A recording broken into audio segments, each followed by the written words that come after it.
Hello, this is Nobody No One, and today we're going to talk about a wild woman. She is very famous by the name of Zana.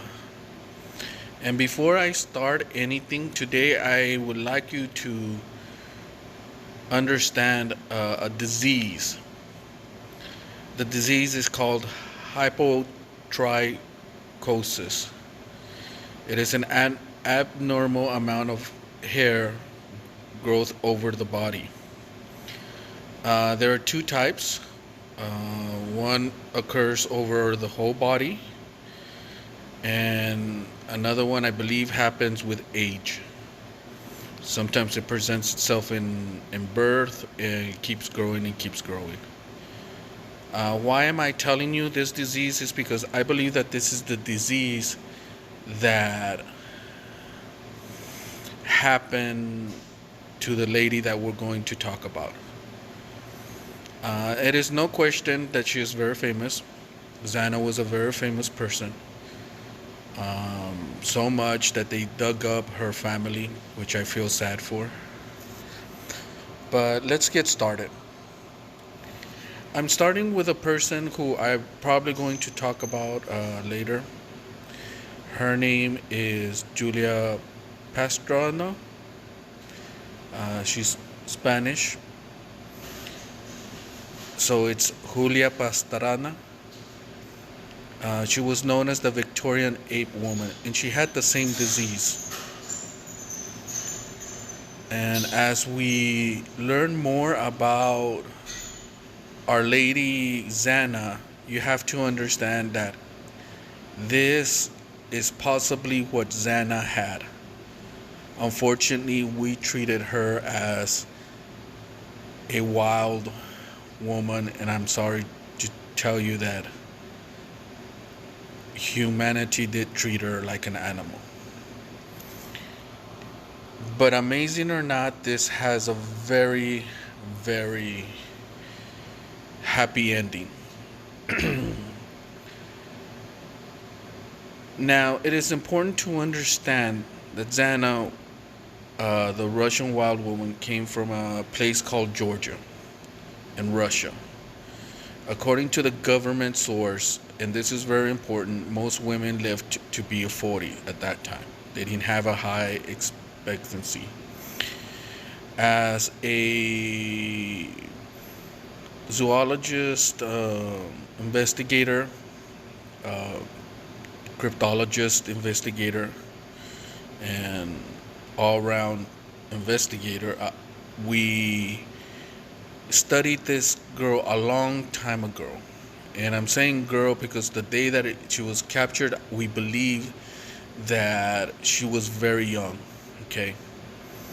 She lived for 20 years after her capture, but if she lived 20 years and the life expectancy was 40, her age must have been 20, or maybe even, I hate to admit it, but maybe 18, 16. She was a big woman, by the way. She was 6'6", and she was full of muscle. There were many legends that came with it, of course, but the truth about it is that we have all the facts. The city loved her, okay? And I don't mean that in a positive way. They knew about her, they took care of her. She did become pregnant. Unfortunately, we don't know how she became pregnant. It doesn't mention anything about being married. You can only imagine what she had to put up with. Okay, but at the end, she was taking care of her.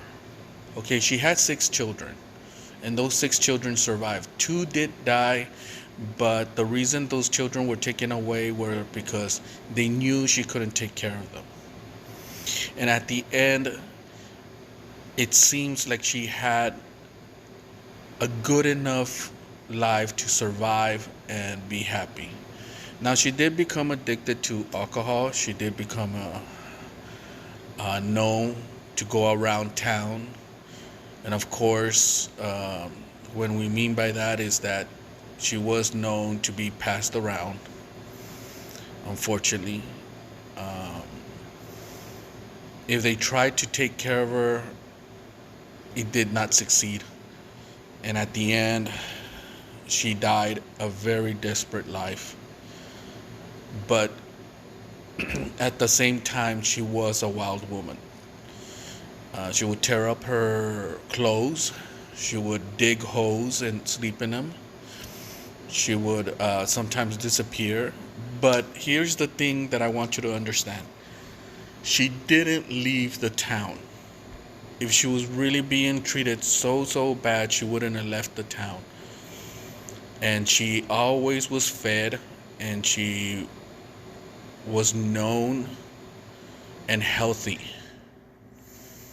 And according to the townspeople, her children came out very um, active, intelligent, and strong, which I think it's just beautiful. This mysterious woman to this day has had a lot of questions, and not just about the DNA. With what we know in 2014, we understand that she could have had this disease, and they knew her as the Bigfoot. Now, at first, 19th century scientists, which, by the way, were very prejudiced, we're not going to sugarcoat anything, immediately saw her as a wild woman, a Bigfoot. And unfortunately, I knew her when they had identified her as a Bigfoot and really believed she was a Bigfoot. I then learned about the disease. I then learned that it fits. And there's other reasons why I believe that she was just a human with mental problems and, of course, a disease. Uh, Her lifestyle was mostly in the wild, and we're not going to sugarcoat it on this. Yes, she was brought into the city. She was captured. She was tried to civilize her, but she would always be a wild woman. She was always naked. She could deal with the cold. She could deal with the warmth. She was very strong. She was known to outrun horses, and she was known to pick up bags of grain like nothing. And so we can just only imagine how powerful this woman was. And she was scary. But they came to know her, and the townspeople came to love her. Unfortunately, these are survivalists who are not some of the most nicest people around. But that was the way it was in this time. The forest that she grew up is Georgia. It's a very luscious and very easy to travel. Her survival was known as being easy. They had to trap her, uh, and they say that it took a whole day to get her. Okay, and at the end, she was civilized enough to stay with the townspeople. So it is really important to understand that these were different times. And I don't think she could have had any better life. And I'm really glad that these were the people who discovered her, because they really made it very easy for her to live both worlds.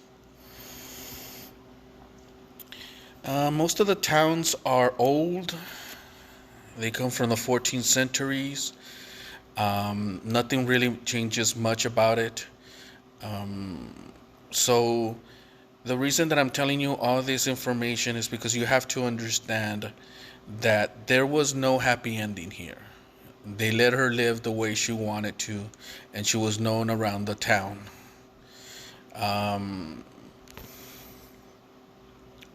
it is easy to judge them, and it's real easy to look at them and say, I can't believe that they treated her this way. But it's very easy also to not understand it. And unfortunately, I'm trying to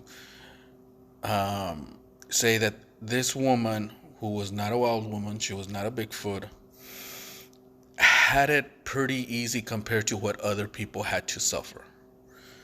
Okay, these are just maps of Georgia. As you know, this is the place where she was discovered. This is the place where they went. Now you have to understand, nobody ever saw her.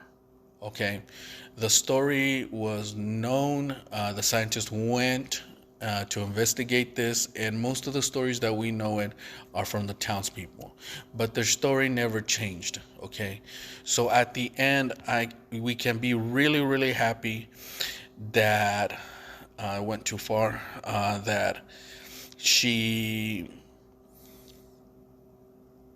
lived in a place where we all can at least have the satisfaction that she survived.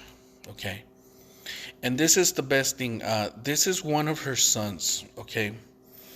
And as you can see here, he's very, very human. Okay. There's nothing animalistic about him.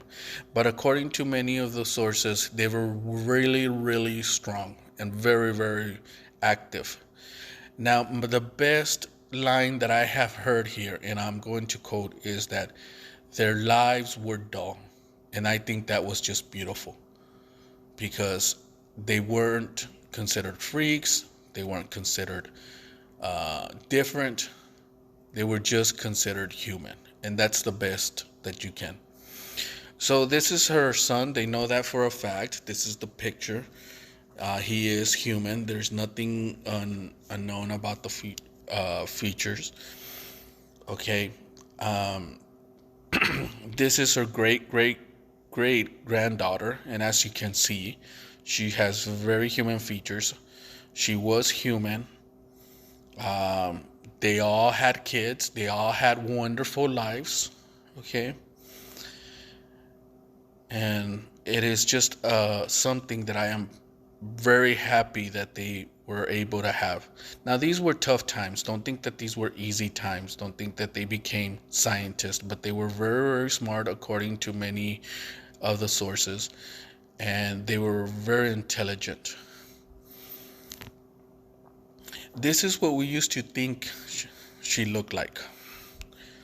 Unfortunately, I believed it, and I'm more than sure if you would have read the first stories, you would have believed that she was a Bigfoot. But with time and investigation, we learned that this is probably not how she looked. And I am proud to say that a lot of cryptozoologists had a hand on helping out with this because this is how we believe she looked. And as you can see, she has very, very human features. This is the real her. This is Zana. Of course, she had a lot more hair. Of course, she didn't have clothing. We put clothing on her. But as you can see, she was a woman who had a great strength. And that's what a lot of the townspeople always talked about, that her whole family came from strength. They were very, very powerful, very strong.